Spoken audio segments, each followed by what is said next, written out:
નમસ્કાર મિત્રો, અમારી ચેનલમાં આપનું સ્વાગત છે।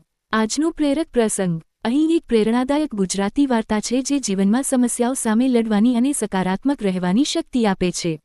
આ વાર્તા 100 ઊંટની સમસ્યા વિશે છે, જે દર્શાવે છે કે આપણે કઈ રીતે સમસ્યાઓને યોગ્ય દૃષ્ટિકોણથી જોઈ શકીએ છીએ। 100 ઊંટની સમસ્યા। એક ગામમાં એક વ્યક્તિ રહેતો હતો જે હંમેશા પોતાની સમસ્યાઓથી દુઃખી રહેતો હતો। તેને લાગતું હતું કે તેના જીવનમાં દુઃખ ક્યારેય ખૂટતા જ નથી। એક મુશ્કેલી જાય તો બીજી તરત આવી જાય છે। એક દિવસ ગામમાં એક જ્ઞાની સંત આવ્યા। પેલા વ્યક્તિએ સંતને પોતાની વ્યથા જણાવી અને સમસ્યાઓથી મુક્તિ મેળવવાનો ઉપાય માંગ્યો। સંતે તેની વાત શાંતિથી સાંભળી અને કહ્યું, તમારી સમસ્યાનો ઉકેલ મારી પાસે છે, પણ તે હું તમને આવતીકાલે સવારે જણાવીશ।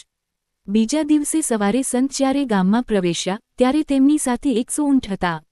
આ જોઈને તે વ્યક્તિ આશ્ચર્યચકિત થઈ ગયો। સંતે તેને બોલાવીને કહ્યું, તમે કહ્યું હતું ને કે તમારી સમસ્યાઓ ખૂબ વધારે છે? આ જુઓ, આ 100 ઊંટ તમારી સમસ્યાઓનું પ્રતિનિધિત્વ કરે છે। હું આ 100 ઊંટ તમને આપવા માંગુ છું। તમે આની સંભાળ રાખો અને રાત્રે મને ગણીને કહેજો કે બધા સલામત છે કે નહીં। તે વ્યક્તિ આખો દિવસ ઊંટની પાછળ દોડતો રહ્યો। એકને પકડે તો બીજું ભાગે, બીજાને પકડે તો ત્રીજું જાય। દિવસભરની ભારે મજૂરી અને ભાગદોડ પછી તે ખૂબ થાકી ગયો।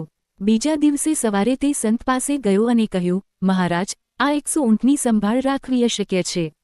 હું થાકી ગયો છું અને બીજા કામ પણ કરી શકતો નથી।